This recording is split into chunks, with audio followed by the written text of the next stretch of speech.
خب سلام، خیلی خوش اومدید به ویدیو امروز برامون یه دونه مادربرد سری ورک استیشن از رده بالای ایسوس فرستادن. خیلی لطف کردن که بهش نگاهی داشته باشیم و مدل نامبر دقیق تورو WS TRX 50 سیج وای فای هست که مخصوص کاربری ورک استیشن، رندرینگ، سرور و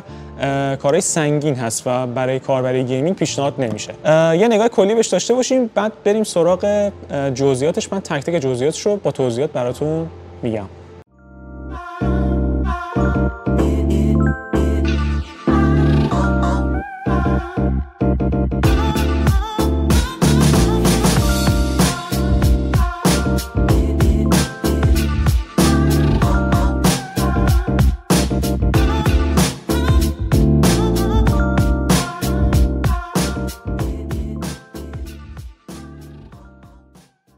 خب اول از همه باید بریم سراغ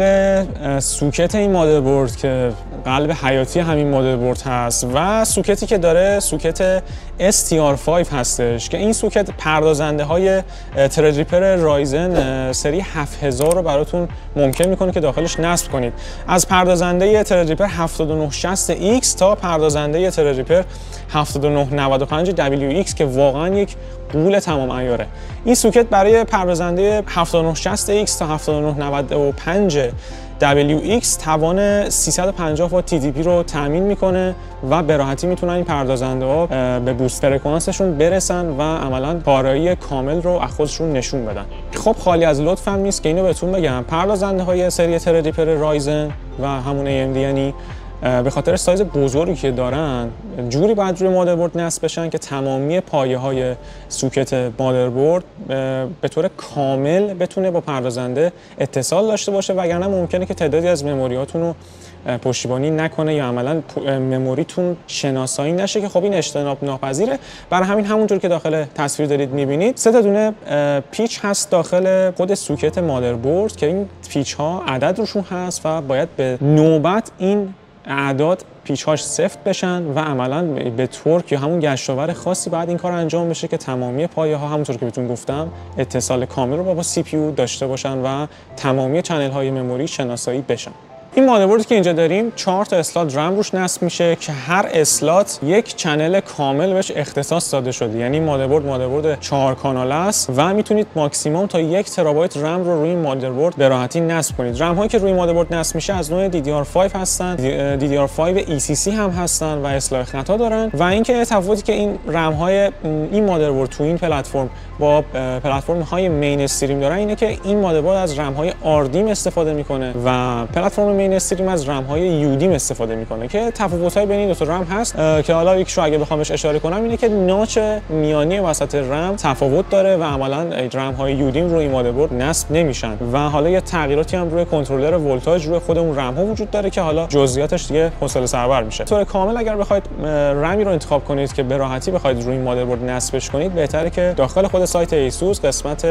رم برید و اون QVL چک رو حتما نگاه کنید و رم هایی رو انتخاب کنید که داخل اون لیست QVL باشن. خب این مادربرد تو فرم فاکتور CEB یا همون سپ هستش و از نظر سایز از مادربردهای ATX بزرگتره. پس در نتیجه اگر خواستید مادربرد رو براش کیس تهیه کنید، حتما اینو در نظر داشته باشید که کیس هایی که فرم فاکتور ATX دارن مناسب این مادربرد نیستن و عملا این مادربرد داخلشون جا نمیشه. حتما به این دقت داشته باشید. مدار تغذیه این مادربرد هم یک مدار تغذیه هیولای 36 فازیه که میتونه توان 350 وات رو به راحتی به سوکت پردازنده برسونه و پردازنده بتونه هسته های خودش رو به ماکسیمم فرکانس بوستی که میتونه برسونه. البته میگم فرکانسی که روی رم ها به وجود میاد خیلی مرتبط هست با خیلی فاکتورهای دیگه مثل خنک کنندگی و غیره. ولی خب این مادربرد هیچ کمکاستی از این جهت نداره و به راحتی با توجه به کانکتورهای برق که روی مادربرد میتونید ببینید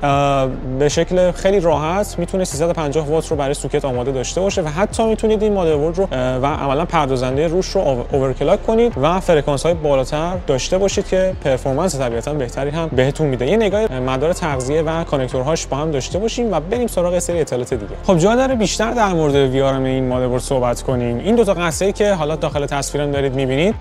یک قطعه بسیار بزرگ آلومینیومیه که برای اینکه ماکسیمم افیشنسی میشه گفت مدار وی‌آر‌ام پردازنده رو داشته باشه 2 عدد فن فکر می‌کنم 40 میلیمتری داخلش قرار دادن که این 2 تا فن فشار کاری بالا وارد عمل میشن و میتونن به راحتی وی‌آر‌ام رو خنک کنن. همونطور که بهتون گفتم 350 وات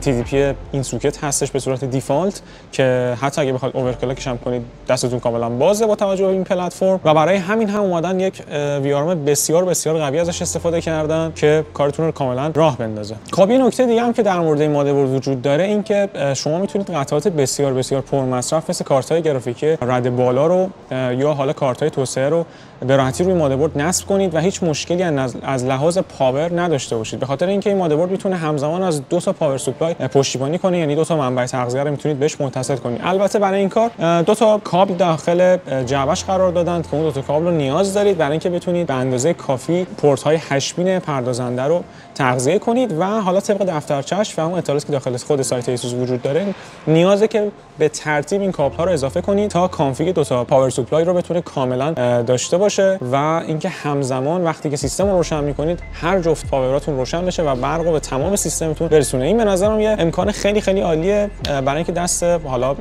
دوستانی که میخوان این عملا پلتفرم رو استفاده داشته باشن باز میکنه برای اینکه قطعات بسیار پرمصرف رو داشته باشن. خب میرسیم به بخش شکاف‌های توسعه روی این مادربرد. این مادربرد با توجه به اینکه پلتفرم AMD Threadripper رو داره، پردازنده‌های AMD Threadripper با توجه به اینکه تعداد بسیار زیادی از PCI لین ها رو عملا پشتیبانی میکنن، این پردازنده هم داره 5 تا اسلات PCI اکسپرس هستش که جزئیاتش به این شکله. 3 تا از PCI اکسپرس ها جن 5 هستن و نسل 5 رو دارن که تو 2 حالت X16 و X8 عملا فعال هستن و 2 تا دیگه از PCI اکسپرس ها جن 4 هستن، این نسل 4 هستن و تو 2 حالت اونها X16 و X4 فعال هستن روی این بورد که میتونید طبیعتا تمام کارت‌های توسعه رو مثل کارت‌های گرافیکی و حتی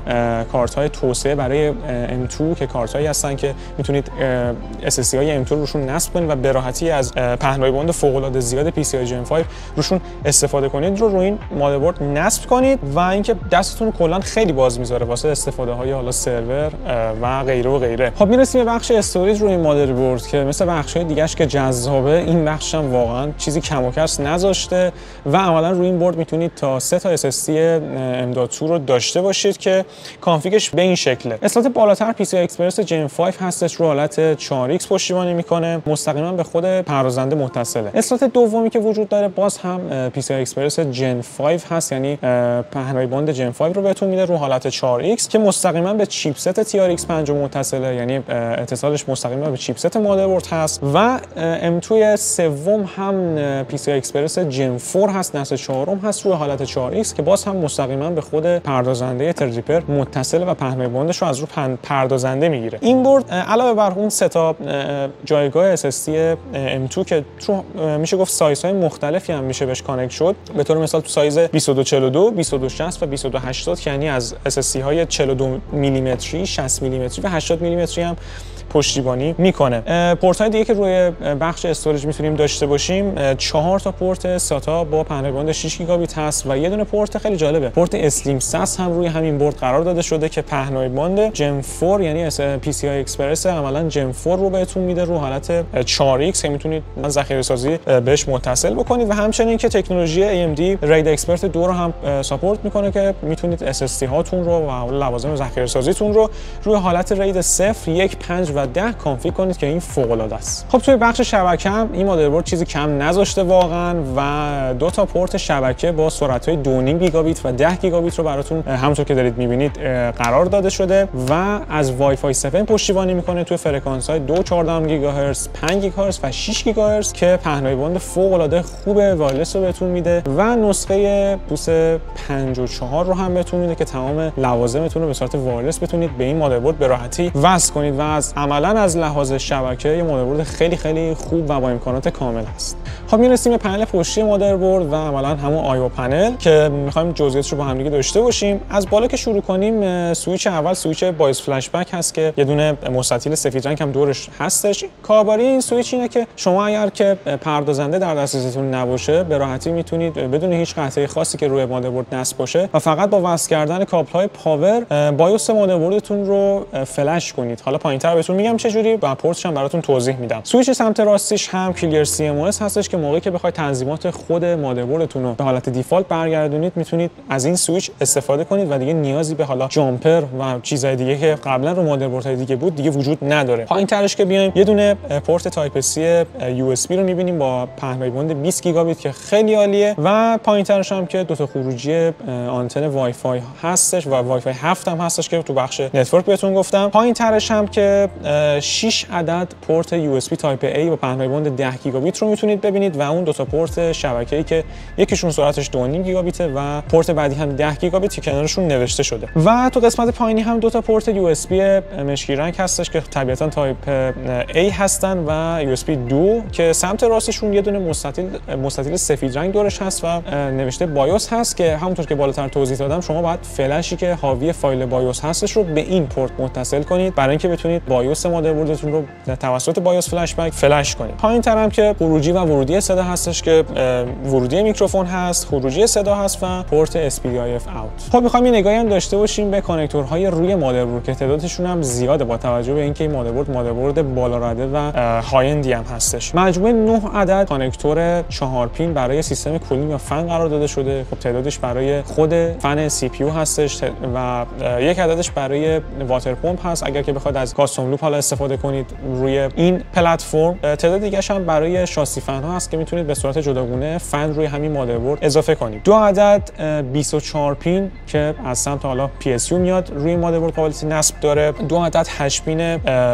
مخصوص پردازنده و 2 عدد هم PCI اکسپرسی هست که میتونید با کابل‌های تبدیل که داخل خود جعبه هست باز به پورت‌های CPU متصل کنید تا اون 350 ولت رو کاملا دریافت کنید. یه دونه پورت 6 پین عملا PCI پاور هم روی سمت چپی سمت ساید خود مادربرد وجود داره همراه با یه 8 پین که اونها هم برق عملا لوازم و ذخیره‌سازی اضافه‌ای که میتونید روی برد نصب کنید رو برای برد تامین میکنن. توی بخش استوریج هم که بهش اشاره کرده بودم 3 تا M2 قابل نصب هست روی مادربرد و 4 تا پورت SATA هم وجود داره. یک پورت اسلیم SAS USB ها هم که قبلا توضیحش رو داده بودم به صورت کامل. تو میشه گفت اسپیشال فیوچر ها و حالا امکاناتی که روی خود اون برد وجود داره. کیو کد هست که میتونید مشکلی روی سیستم وجود داشته باشه با توجه به اون کدی که مادربرد بهتون میده مشکل رو پیدا کنید و حلش کنید. برای بخش نرم افزاری هم برای کنترل کامل مادربردتون میتونید از نرم افزار ASUS Armoury Carry استفاده کنید که این خب نرم افزار جدیدی هست و تونتون براش آپدیت میاد. پیشنهاد میکنم که اگر که از این نرم افزار استفاده میکنید حتما نسخه آپدیتش رو استفاده کنید چون این مادربرد جدیدی هست و طبیعتا آپدیت های زیادی رو خواهد داشت برای کنترل بیشتر. خب تا اینجا مرسی که همراه من بودید و این مادربرد رو با هم دیگه بررسی داشتیم. خیلی مادربرد بالارده هست. نقطه منفی و عملا معایبی اگه بخوایم برای این مادربرد در نظر بگیریم صرف این که بک پنل این مادربرد فقط پنل نداره، یعنی عملا تمام نقاطی که لحیم شدن کاملا قابل لمس. خب این چیز زیاد جالبی نیست روی این رده ولی به طور کامل همش مزایاست به جز این مورد. مرسی که با من بودید. میبینم تو تا ویدیو آینده. خدا نگهدار.